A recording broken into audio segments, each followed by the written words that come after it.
Aqui, galera, só para mostrar para vocês aqui curiosidade da reparação automobilística. A gente está com o cabeçote do Peugeot 1.6 16 válvulas ano 2015, tá?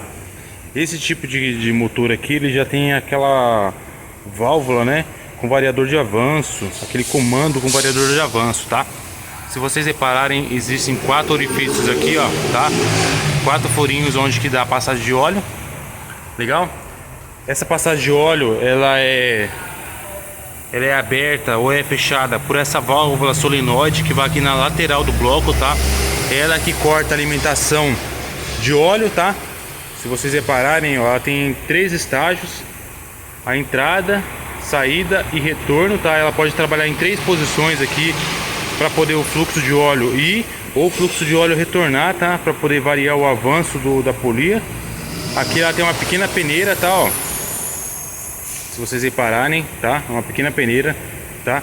Então o ideal a cada 30, 40 mil quilômetros, o ideal é tirar essa válvula solenoide e fazer uma limpeza, tá? Porque muitas vezes o cliente não troca óleo no tempo certo ou não coloca o óleo correto, acaba criando uma borra no motor. Isso aqui começa a entupir, tá? Gerando código de falhas aí no variador de fase, tá? Então a cada 30, 40 mil tem que tirar essa válvula para poder fazer uma manutenção, fazer uma limpeza nela e colocar ela de volta para evitar de que gere algum problema nela. Legal? Essa válvula aqui é trabalhada com dois fios, olha lá, ó, 2 conectores, um positivo direto e ela trabalha com sinal negativo, que é fio PWM, né? O sinal negativo que o módulo controla pulsos aí, tá?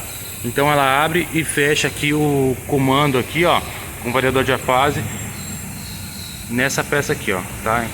Então o módulo manda o sinal PWM para abrir e fechar, tá?